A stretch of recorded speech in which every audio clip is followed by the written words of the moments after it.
몇 해 전에 가이드 포스트에 한 가지 의미 있는 글이 실린 적이 있습니다. 그 아티클의 제목은 신대륙에 도착한 첫 해에 미국의 청교도들이 어떻게 살아남았는가라고 하는 문제 제기를 하면서 어떤 고통을 겪었기에 그토록 감사하지 않고는 견딜 수가 없었는가라고 하는 글이었습니다. 영국으로부터 신앙의 자유를 찾아 신대륙에 도착한 청교도들, 낯설고 물서는 곳에서 1년의 세월을 지내고 한 해의 추수를 바라보면서 하나님 앞에 드렸던 감사는 평안에서가 아니라 더더욱이 성공해서 드리는 감사가 아니었습니다. 저들이 드렸던 감사는 우리가 흔히 생각하는 번영과 자유, 그리고 형통함이나 성공이나 영광이 있었기에 드려진 감사가 아니라 가난하고 병이 든 상태였지만, 아니 절박한 곳에서 드려진 진정한 감사였던 것을 보게 됩니다. 저들이 드렸던 하나님을 향한 감사는 하나는 건강 지켜주심에 대한 감사였습니다. 1620년 12월 한창 추운 계절에 110명으로 출발한 사람들이 그 항해 속에 괴혈병이나 각종의 바이러스에 감염되어 무려 48명이 죽고 절반만이 살아남았습니다. 살아남은 것에 대한 감사, 아니 이만큼 건강 지켜주신 것에 대한 감사, 이것이 저들이 첫 번째 하나님 앞에 드려진 감사의 내용이었습니다. 건강 주심에 감사합니다. 두 번째의 감사는 추운 바람을 피할 수 있는 거처 주심에 대한 감사였습니다. 신대륙에 왔지만 의복과 거처가 문제였습니다. 낯선 곳에서는 아무것도 없었습니다. 여기서 그들은 나무를 찍어서 통나무 7채를 집을 지었습니다. 그 통나무에 들어가 불을 피워놓고 하나님 앞에 감사했습니다. 눈보라와 바람을 피하게 해주신 것 감사합니다. 이것이 저들의 두 번째 감사였습니다. 세 번째 감사는 다른 것이 아니라 먹을 음식 주심에 감사였습니다. 저들이 처음으로 도착한 것이 지금의 미국 북동부에 위치한 플리마우스란 지역입니다. 그 낯선 땅에 수확할 것이라는 것은 아무것도 없었습니다. 있다면 저들이 떠나올 때 가져왔던 종자 몇 가지뿐이었습니다. 그 가운데 밀과 보리를 심어 보았지만 토양이 달라 죽고 말았습니다. 오히려 그 지역의 인디언의 도움을 받아 약간의 옥수수를 추수할 수 있었습니다. 적은 양의 수확이지만 그 옥수수를 얻고 하나님 앞에 수확하심에 감사드리며 하나님 앞에 감사의 예배를 드렸고, 더 나아가 들판에 뛰어놀이는 칠면조를 잡아 구워놓고 하나님 앞에 감사드렸습니다. 먹을 음식 주심에 감사합니다. 저들의 감사는 척박한 곳에서, 절박한 곳에서, 어려운 곳에서 드렸던 감사였던 것을 보게 됩니다. 오늘 우리가 함께 읽은 20편 118편의 말씀은 어떻게 보면 이런 환경 속에서도 감사란 말이 나올 수 있을까 할 정도의 어려운 환경과 여건 속에서 하나님 앞에 감사하는 고백이 담겨져 있는 말씀입니다. 그래서 종교개혁을 읽었던 마틴 루터는 이 시편을 가리켜서 시편 가운데 가장 아름다운 시편의 말씀이 바로 118편이라 이야기하면서, 그래서 118편의 말씀을 많은 사람들이 루터의 시편이라도 말하고 있습니다. 오늘 본문의 말씀을 보면 하나님 은혜에 대한 감사의 노래로 되어 있는 이 말씀, 첫 구절에 여호와께 감사하라, 그는 선하시며 그 인자하심이 영원함이로다라고 하는 이 식귀가 무려 5번이나 반복하여 나오고, 이 말씀이 시편의 중심 주제가 됨을 보게 됩니다.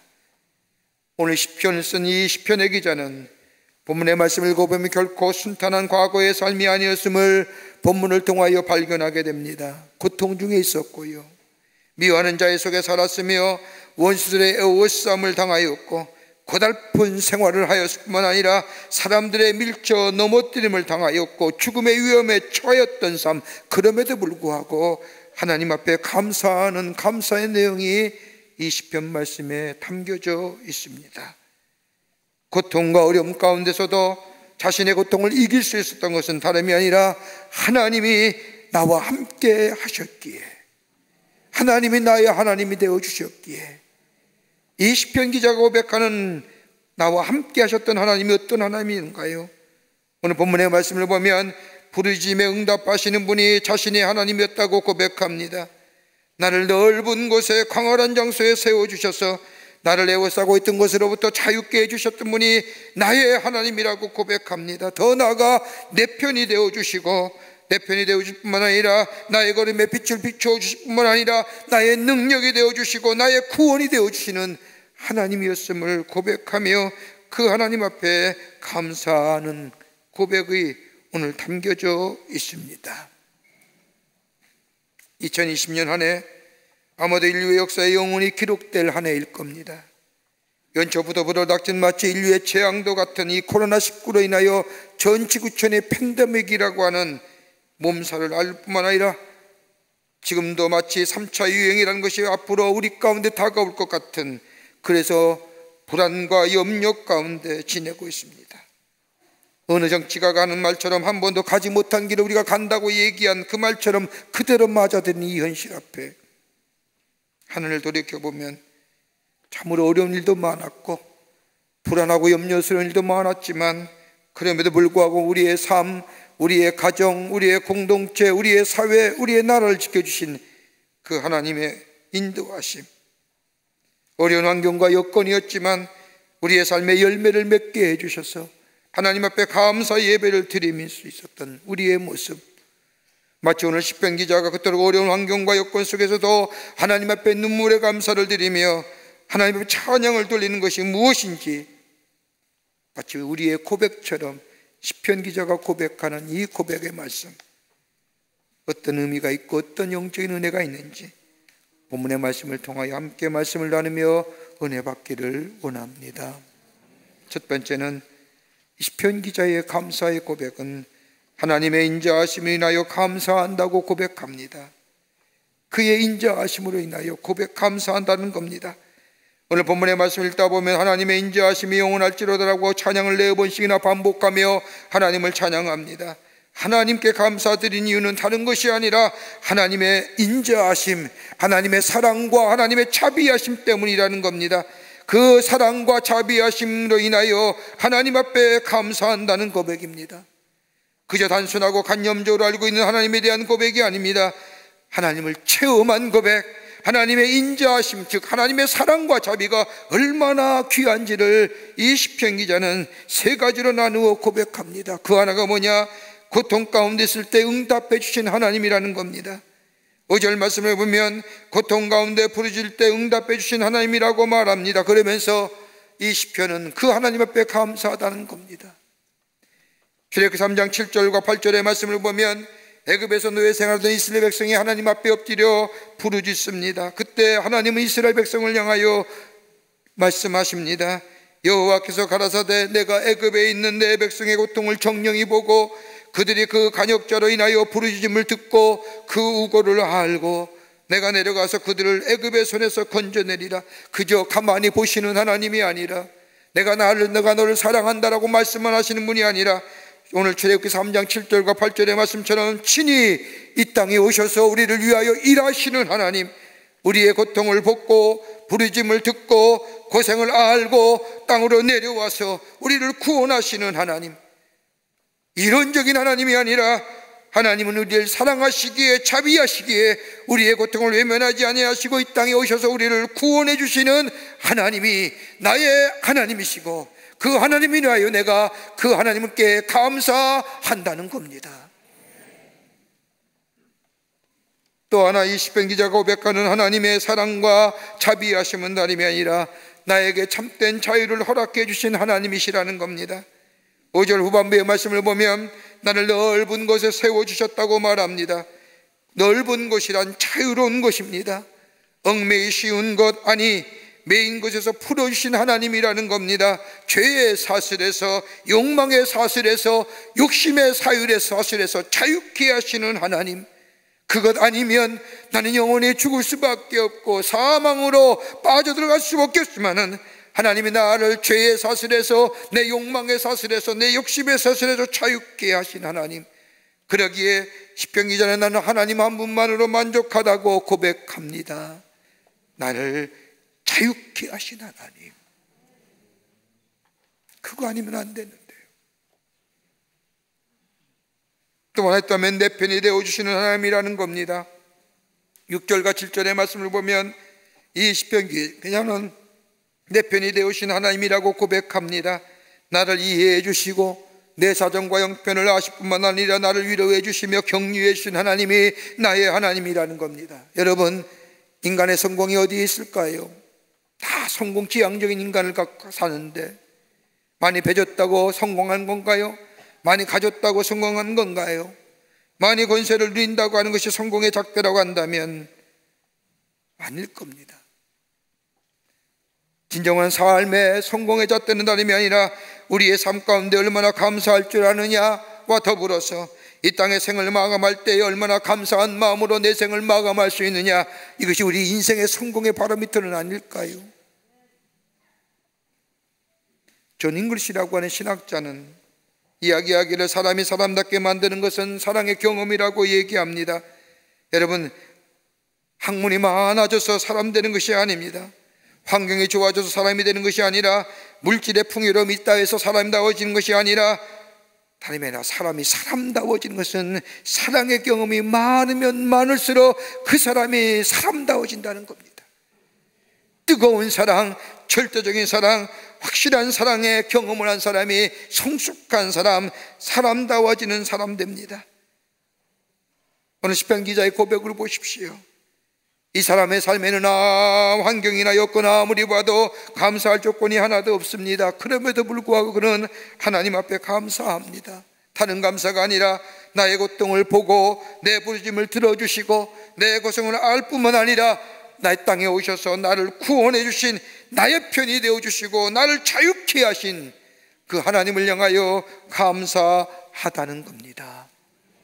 우리의 삶은 어떤지요?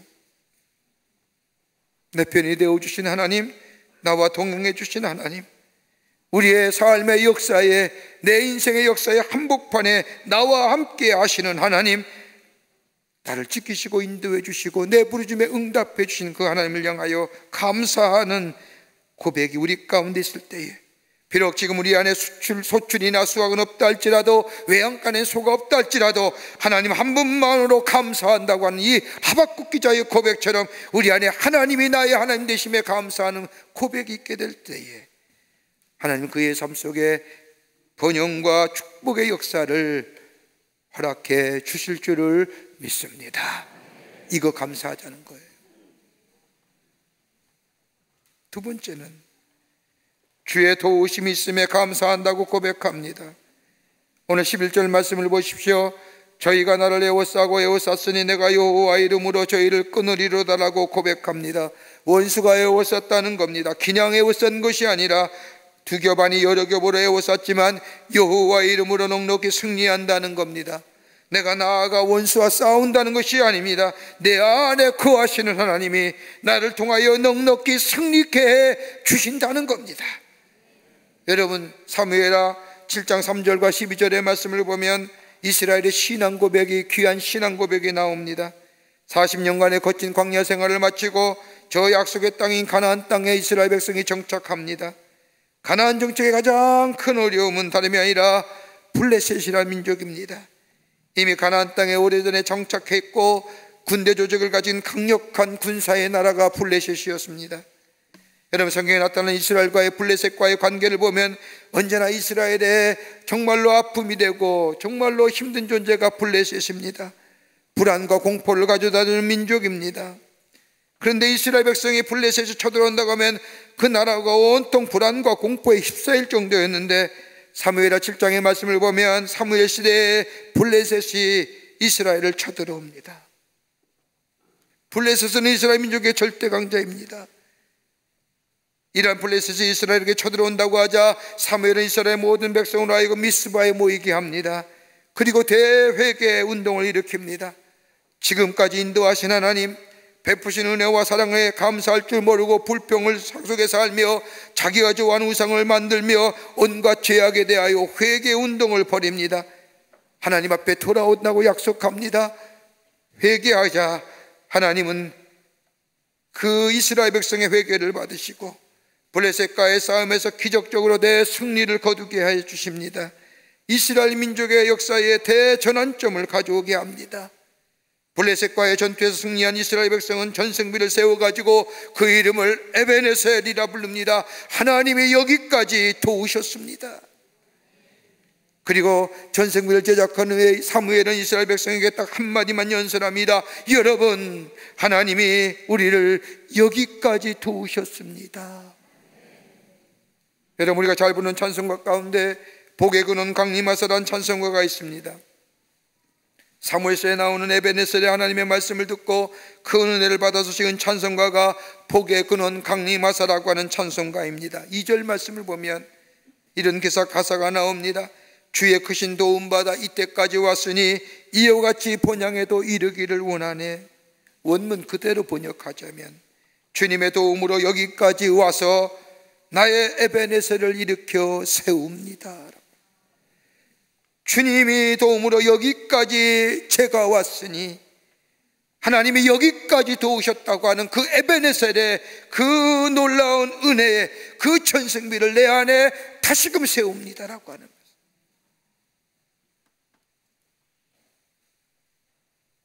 저는 얼마 전에 어느 집사님의 신앙 간증서를 읽으면서 웃기도 하고 또 감동도 받고 은혜도 받았습니다.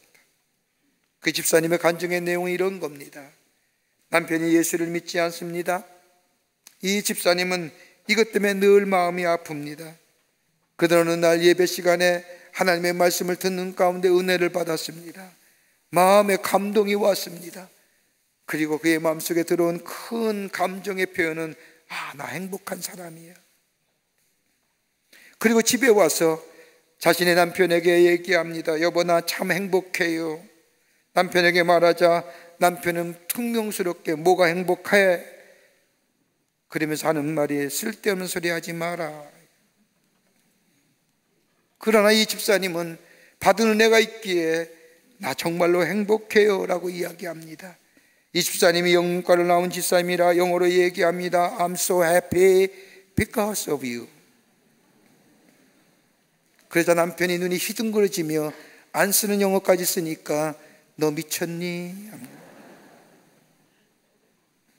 사흘째 되는 날에 남편에게 나 참 기뻐요, 그리고 감사하고 행복해요 라고 말하자 자꾸 얘기하니 남편의 눈이 휘둥그러지면서 도대체 왜?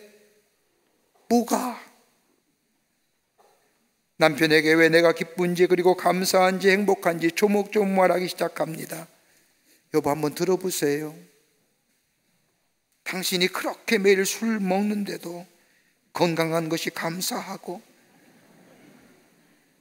술 먹고 집에 올 때면 정신이 하나도 없는 것 같은데 제 집 잘 찾아오는 것을 보면 감사하고, 당신이 술 먹는 것을 봐서는 사업이 다 망할 것 같은데 여전히 제대로 사업을 하고 있으니 어찌 감사 안 할 수 있습니까? 이렇고 저렇고 하며 감사의 목록을 찾아 말하고 감사하며 행복하다고 이야기하자 남편이 얘기합니다. 그만해라. 그 다음이 중요해요. 예수 믿어줄게. 얼마나 기쁜 일이에요. 답답한 일이 있습니까? 하늘을 뒤돌아보며 가슴 아픈 일이 있습니까? 슬프고 내 심세가 왜 이리 되었는가 한탄하며 괴로워한 분들이 계십니까? 잠시 멈추시고 감사할 조건을 한번 찾아보시지 않겠습니까? 그리고 감사함과 더불어 하나님 앞에 기도해 보십시오. 나를 도우시는 하나님, 그 하나님이 나의 마음을 평강으로 인도해 주실 겁니다. 그리고 우리의 삶을 더 풍요롭게 풍성하게 인도해 주실 겁니다. 오늘 시편 기자는 그 고백하는 겁니다. 끝으로 하나님만이 나의 구원자 되심에 감사한다고 고백합니다. 하나님만이 나의 구원자 되십니다. 오늘 본문 14절의 말씀을 보십시오. 여호와는 나의 능력과 찬송이시요 또 나의 구원이 되셨도다.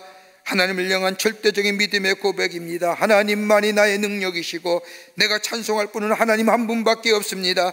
하나님이 나의 구원이 되신다는 것, 다른 사람이 구원해 주시는 것이 아니라 오직 구원자 되시는 분은 하나님 한 분 되신다라고 하는 이 고백, 그러기에 이 시편 기자는 여호와는 나의 능력과 찬송이시여 나의 구원이 되셨습니다. 하나님이 나의 능력이 되어주셨습니다. 하나님의 능력을 찬송하며 하나님이 나를 구원하심에 감사하며 이것으로 나를 견고케 하심에 감사한다고 고백하고 있음을 봅니다. 여러분, 이스라엘 백성이 애굽에서 나와 가나안을 향할 때 하나님을 원망하지요. 그 많은 능력 가운데 살면서도 하나님을 원망하고 마침내 저주를 받아서 광야에서 다 죽고 맙니다. 왜 원망했을까요? 하나님 저들에게 농사 지으라고 하신 것도 아니었습니다. 더 많은 가축을 기르는 것도 아니었습니다. 하나님 저들의 형편에 맞추기에 만나와 메추라기를 하늘에 내려주셔서 저들로 하여금 먹고 마시게 하였습니다. 그런데 저들의 입에서 하나님에 대한 원망이 그치지 않습니다. 수많은 기적과 이적을 저들 앞에 보여주시고 행하였음에도 불구하고 끊임없이 원망합니다. 왜 그럴까요? 믿음 없기 때문이에요. 미래에 대한 믿음이 없기 때문에, 하나님의 약속하신 말씀에 대한 믿음이 없기에, 약속의 땅인 가나안에 대한 믿음이 없었기에, 가나안에 대한 믿음이 없었다는 것은 하나님에 대한 믿음이 저들 가운데 없었다는 것과 같다는 거예요. 믿음이 없으니 소망이 없지요. 소망이 없으니 조그만 어려움에도 넘어지고 마는 겁니다. 믿음이 우리 안에 있을 때에 우리 안과 박의 원수의 칼에 에워싸움을 당하지만 구원의 하나님이 우리를 도우시고 구원해 주실 것임을 믿는 믿음이 우리 안에 있고 감사의 고백이 넘치게 될 때에 절망이, 좌절이 우리 안에 어두운 그림자가 있다 할지라도 우리는 넉넉히 이겨 승리하는, 이겨나가는, 그래서 구원해 하신 하나님을 찬양하며 감사하는 복된 성도가 되는 줄 믿습니다. 감사해 보십시오. 감사하면 사랑을 알게 됩니다. 감사하게 되면 고독으로부터 자유롭게 됩니다. 감사하면 내 안에 자신과 더불어 창의력이 넘치는 복된 인생이 됩니다. 그러나 원망과 불평하게 되면 둔하여집니다. 총명이 사라집니다. 아집과 고집에 빠지게 됩니다. 절망의 어두운 그림자에 눌려 기쁨이 사라진 인생으로 전락하고 맙니다. 그러기에 범사에 기뻐하며 감사하는 자, 어느 한 그리스도인의 감사의 기도가 한 책자에 실린 걸 보고 은혜 받아서 이 시간 여러분과 함께 좀 나누기를 원합니다. 한 무명의 그리스도인의 감사의 기도입니다. 주님, 지난 1년 동안을 뒤돌아보며 감격에 넘치는 마음으로 기도합니다. 몸이 아프고 피곤할 때 용기를 주셨고, 마음이 괴롭고 외로울 때 믿음과 소망을 주셨으며, 한 일을 주셔서 보람을 갖게 하시고 가족들을 지켜주셔서 평화케 하셨으며, 고통스러운 시간과 사건들을 겪으면서도 넘어지지 않게 해주심에 감사합니다. 다소 고통스럽다고 생각은 가끔 들었지만 그래도 주님만큼 배고프지 않았으며, 머리 둘 것이 없는 정도보다는 훨씬 편한 잠자리가 있었고, 가족 사이에 신경을 곤두세우는 일이 있긴 하였지만 주님만큼 외롭거나 십자가다운 십자가도 지지 않았습니다. 주님의 것만큼 모욕이나 치욕을 당하지 않았으며, 처벌을 받거나 매를 맞지도 않았으며, 주님만큼 불안과 공포 속에 놓인 일도 없었나이다. 단지 우리 마음이 죄로 가득 차 있어서 욕심만큼 더 가지지 못함을 불평하였고, 남들과 비교하는 데만 초조하였습니다. 바쁘게 움켜 달려가는 일과 속에서도 아름다움을 감상할 수 있는 기회들을 주셨고, 친구와 가족과 교우들의 정을 느끼게 하셨으며, 하나님의 사랑을 사고와 질환과 땀과 눈물 속에서 경험하게 하심을 감사합니다. 큰 햇빛 주심은 있고 작은 별빛을 불평한 우리를 용서하옵시며, 우리의 마음을 바다처럼 넓게 넓혀주시고 하늘처럼 푸르고 시원하게 만들어 주옵소서. 우리를 향하여 베푸신 하나님의 사랑, 인도하심, 지키심, 비록 내 안에 소출이 부족하다 할지라도, 내가 땀 흘린 만큼 노력의 열매가 적게 거둬졌다 할지라도, 외양간에 소가 없다 할지라도 하나님이 나를 지키시고 인도해 주시며 내 고통에 내 간구에 불러주시며 오늘 여기까지 인도해 주신 그 하나님을 향하여 하나님 감사합니다. 하나님 영광 돌립니다. 이 감사의 고백이 우리의 심연의 깊은 자리에서 나오게 될 때에 하나님은 우리에게 더 큰 풍성함으로 풍요로운 것으로 약속하신 것으로 허락해 주시는 줄 믿습니다. 이 감사의 고백이 여러분과 저 안에 있기를 주의 이름으로 축원합니다. 하나님 감사합니다. 지키시고 인도해 주신 그 하나님의 은혜, 나의 간구를 들어주시고 나의 고백을 들어주시고 인도해 주시고 보호해 주시고 그 하나님의 사랑과 자비하심으로 나와 함께 하셨던 그 하나님 은혜에 감사하며 드린 우리의 감사의 고백을 받으시고 하나님 더 큰 은혜와 축복이 우리 안에 임하는 이 시간 되게 하여 주시옵소서. 주 앞에 드린 이에 우리의 감사의 고백을 기쁘게 받아주실 줄 믿으며 예수님의 이름으로 기도하옵나이다. 아멘.